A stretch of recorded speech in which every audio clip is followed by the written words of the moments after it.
Si se puede. I am back. Yes, we can. You know, I know it feels like we just did this. And that's because we did. You get a buy one, get one free deal on elections this year. But I'm here today for the same reason that I was here the last time. To ask you to vote one more time for my friend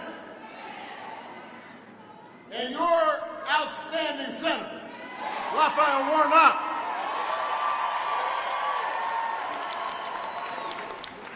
Now, I know a lot of folks have been voting early over the last few days. That is a good thing.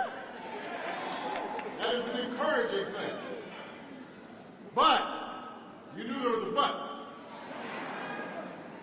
Plenty of folks haven't voted yet. Tomorrow is the last day for early voting. And then we need to get people out to the polls on Tuesday. Which means we still got work to do. And you know what? I'm counting on you to do it.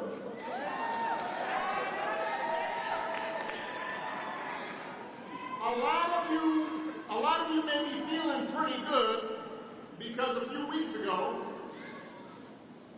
people turned out to vote, and as a result, Democrats still have control of the Senate.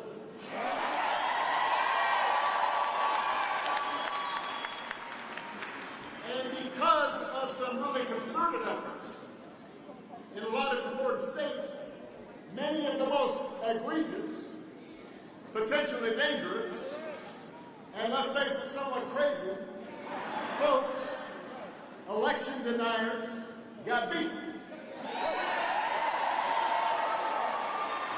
That's the good news. It turns out that most Americans prefer leaders who want to bring people together to solve real problems, as opposed to conspiracy theorists and fear-mongers. That makes me somewhat optimistic. It's good to know that folks would prefer normal to Looney Tunes. That's a good thing. But, and you knew there was a but, I'm here to tell you that we can't let up. I'm here to tell you we can't tune out. We can't be complacent. We have to run to the tape. And that means all of us doing our part to make sure that Raphael Warnock goes back to being the United States Senator from the great state of Georgia. And I know you can do it because you've done it before.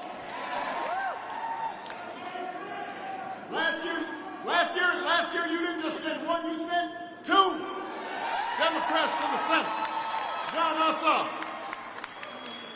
Reverend Warnock. And because of what you did, you made all this progress possible. Don't let up. You've been listening. She's been paying attention. How old are you?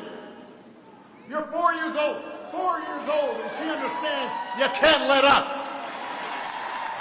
She could have just summarized my entire talk. Out of the mouth of babes. If voters here in Georgia had stayed home 2 years ago, Republicans would have kept control of the Senate. And they would have blocked every single piece of legislation that President Biden and the Democrats ended up passing. It would have been their top priority. In fact, it probably would have been their only priority. But that's not what happened because of you, because you did not get weary. Because you did not act like everything was over. Democrats took back the Senate. And we're eventually able to translate that into people's lives being better in concrete ways. Because of you, President Biden and the Democrats, they didn't just rebuild the economy and keep unemployment low during the pandemic. They passed a law that would lower health care costs and prescription drug prices. They passed an infrastructure bill that will put people back to work. They passed the first major gun safety legislation in 30 years. They made the biggest investment in clean energy in our history. That happened because of you, Georgia. And now we need you to do it again. Because for all the progress we've made, we all know we've got a lot of work to do. Right now, too many folks in Georgia and all across the country, they're still hurting. They're still struggling to pay the bills. Parents are still worried about their kids' safety. Too many Americans are wondering if their freedoms could be taken away. The question is, who's going to actually do something about it? Who's going to fight for you? Is it the party whose main agenda is cutting taxes for the rich and big corporations? The party that wants to gut Social Security and Medicare? Flood our streets with more guns? Decide who you love, when you should start a family? Or is it the party that's trying to put people back to work and lower costs and make healthcare more affordable and keep our communities safe and save our planet and give every woman the ability to make her own decisions about her body?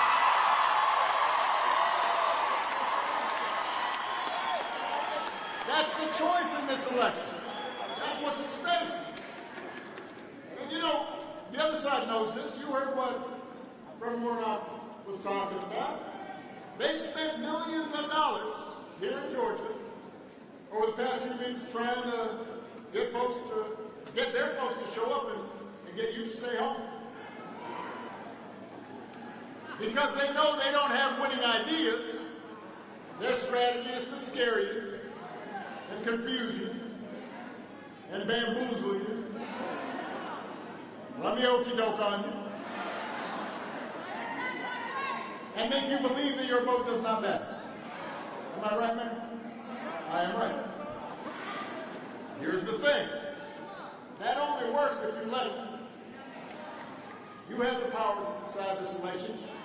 You have the power to determine the course of this country.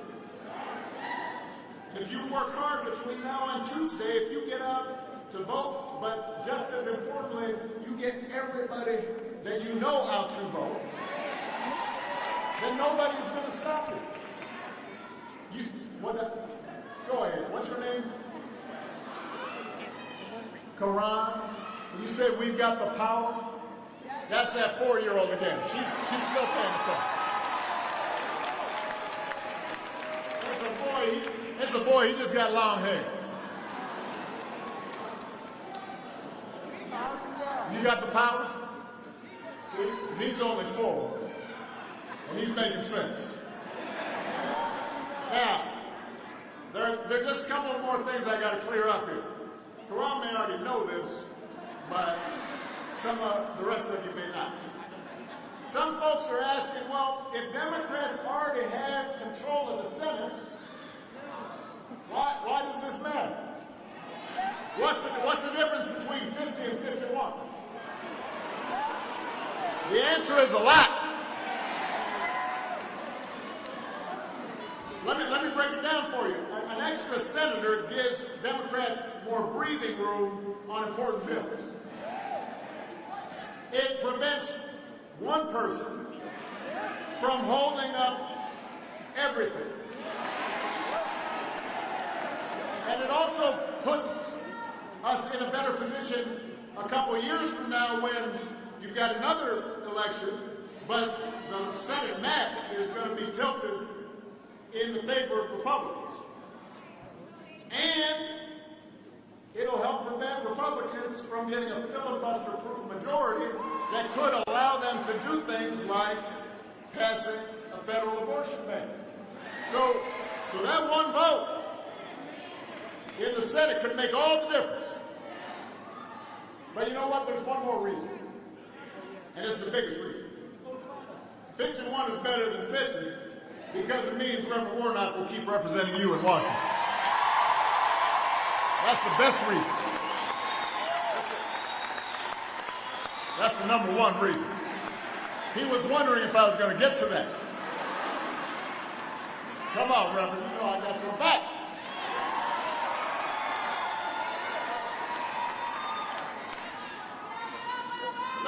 Let me talk about Warnock just a second.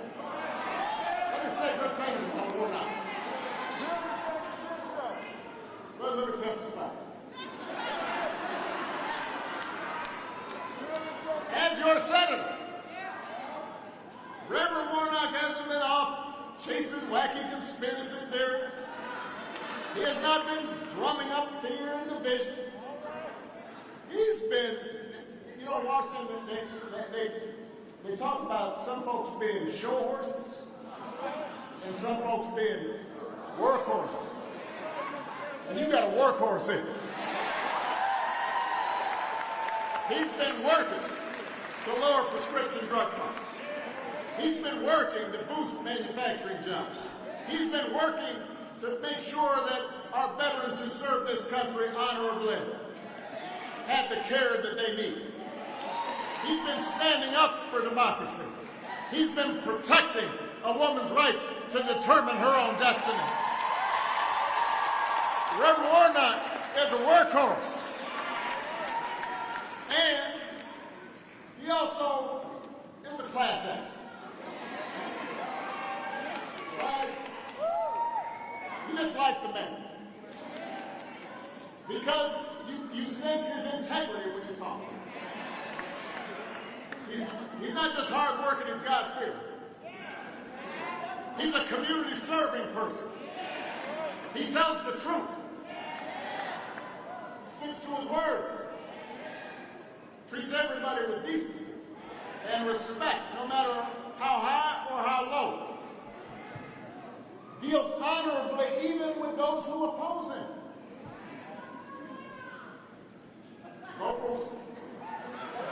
Quran also, once again summarized, said, vote for Warnock. I'm telling you, this young man, he getting A's. Straight A's in this class. Now, on the other side, you got Mr. Walker. All right, don't boo now. Vote. I told y'all that. I told you the last time. Can't nobody hear you boo, but they can hear you vote. All right. So you got Mr. Walker. Look, I was here last time. I think I made clear my thoughts on Mr. Walker. I had to acknowledge it, and you know, some of you, everybody here has pretty good home training, right? And so, you're always reticent if you don't have something nice to say about somebody. You know what I'm saying? So I talked about what a good football player he is.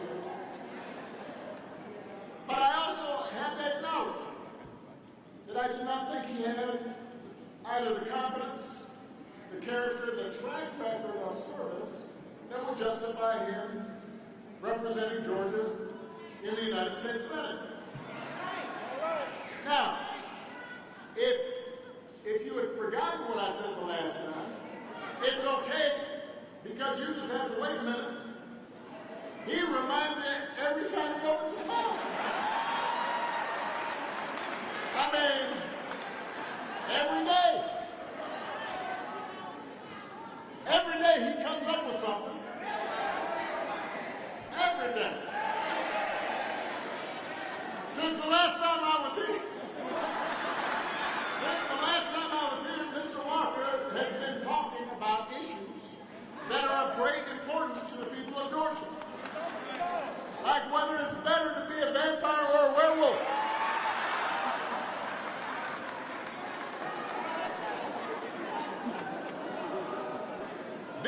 debate that I must confess I once had myself. When I was 7. Then I grew up.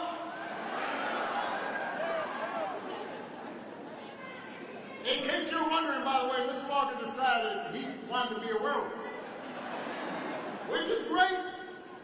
As far as I'm concerned, he can be anything he wants to be, except for a United States Senator.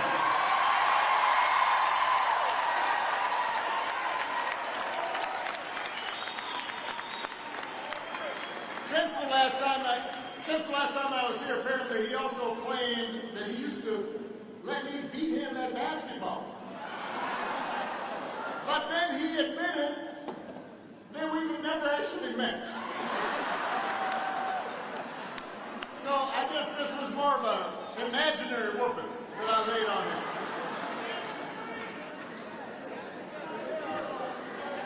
Now, listen, this would be funny if he weren't running for Senate. We all know some folks in our lives who we don't wish them ill will. They say crazy stuff. We're all like, well, you know, Uncle Joe, you know what happened to him. You know, it's okay. They're part of the family. But you don't give them serious responsibilities. When you spend more time thinking about horror movie fantasies than you do thinking about the people you want to represent, that says something about your priorities. When again and again you serve up bald-faced lies, just make stuff up, that says something about the kind of person you are and the kind of leader you would be if you were in the United States Senate. So, Georgia, look, I'm not telling you something you don't know. You deserve a senator you can be proud of. Somebody who will talk straight to you. Somebody who will fight for you. Somebody who will garner respect in Washington. Somebody like Reverend Warnock, who's been doing it responsibly and conscientiously and effectively, not just in the Senate, not just in the last few years, but his entire adult life.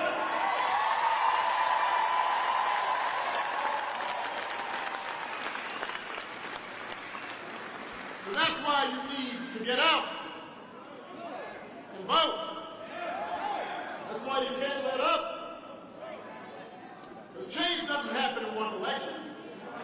It doesn't even happen in 2 elections. It doesn't even happen in 5 elections.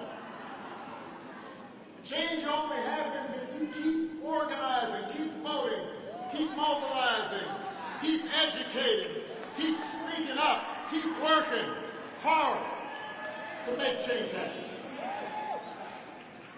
Imagine looking back in history, right after the Emancipation Proclamation. Imagine if all the abolitionists and the civil rights activists had said, oh, everything's going to be okay now, let's go home. Imagine if, after some women, not all women, but some women, got the right to vote, organizers said, oh, all right, I got mine. We're all equal now. Our work is done here. Imagine where we would be. If we want real progress, if we want lasting progress, we can't be satisfied with one victory because victories are always incomplete.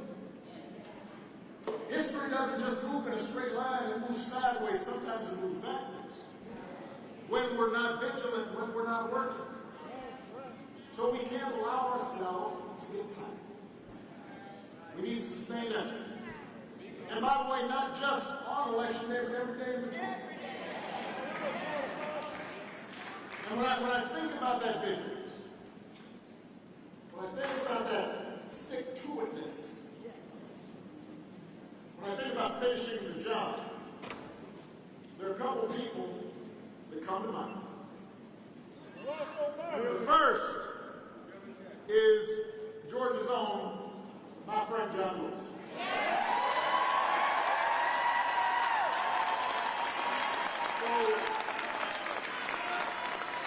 So he and other SNCC workers were my inspiration for going into public service. I was 2 years old when this mobilized. I was on the other side of the world, but they were my inspiration. Because armed with nothing more than a backpack and the truth, John Lewis helped lead a long march towards freedom. At the age of 23. And so I had a chance to meet my hero when I was in law school. I was at that point 26, 27. And when I met him, he was everything I had hoped he would be. He was humble. And he was kind. And he was generous. And he took a long moment to talk to me and encourage me. Despite all that he had accomplished, he had no heirs about him. But what struck me most about him was not his incredible heroism as a young man, but it's how he kept on marching and protesting. Even after he was elected to Congress, he's getting arrested in front of the South African embassy. He kept standing up for what was right. 1 decade, 2 decades, 3, just kept on going. Even when his cause was unpopular. Even when the spotlight had moved off him. In fact, the last time I saw John was in a virtual town hall that our foundation had organized in the wake of the George Floyd murder. And it was about a month before he passed. He was already ailing. You could tell he did not feel well. But he considered it his duty to stand with a new generation of actors and help guide them in a principled and inclusive way and remind them that although wrongs need to be righted, that they need to be righted with nonviolence and with love and empathy and compassion. Here he was a month before he was about to die, and he kept on going. So that's one person. The other person who comes to mind when I think about persistence is a woman named Ann Nixon Cooper. I talked about her in my first presidential election.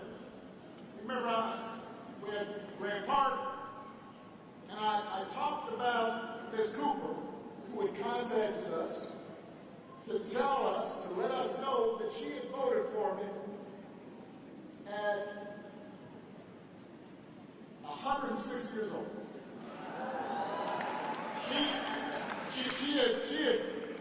She figured out, no, I'm going to cast this vote. And I spoke about just trying to imagine everything she had gone through, everything she had witnessed in her life. Here's a woman who was born in the shadow of slavery, deep in the midst of Jim Crow. Born before really there were planes in the sky. When you were if there were cars, you were cranking them up. A time when black folks didn't have the right to vote. Women weren't voting. And yet, here she was, casting her ballot for the first African-American nominee of a major party for President of the United States. She had witnessed that arc of history bend in the direction of this. Now, John Lewis and Ms. Cooper lived very different lives. One became a civil rights icon. The other wasn't famous.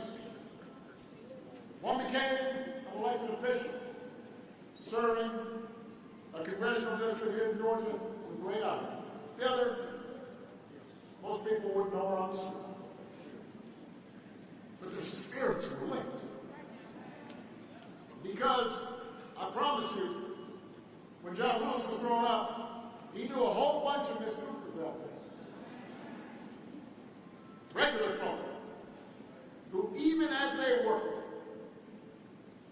even as they raised families, even as they contributed to their communities, despite unspeakable barriers and discrimination and disappointment, despite everything they were going through just to make ends meet, kept at it. Because of Ms. Cooper's generation, a foundation was laid. Her generation passed on the grace and the courage that allowed John Lewis to do what he was able to do. That was the foundation of the modern civil rights movement. All those folks who didn't get tired. Maids and Pullman porters and sharecroppers working every single day with the possibility that things might get better. And that was John's inheritance. And then he set an example that I would follow, and Reverend Warnock would follow. And I always thought to myself, if Miss Cooper didn't get tired, then I can't be tired. If John Lewis, even in his 70s, wasn't tired, I got no excuses. I can't be tired. And if I'm not tired, you can't be tired. If the men and women who had to endure the sting of discrimination, the smack of belly clubs, weren't tired. If the folks who had to fight those early fights, those were the tough fights for union rights and voting rights and gay rights and women's rights. If they didn't get tired, you can't be tired.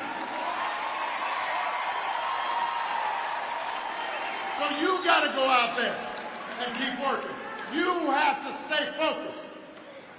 Because if you do, if you put everything you've got into the next few days, if you vote, if you get your friends to vote and your neighbors to vote, if you do all that, not only will we re-elect Raphael Warnock,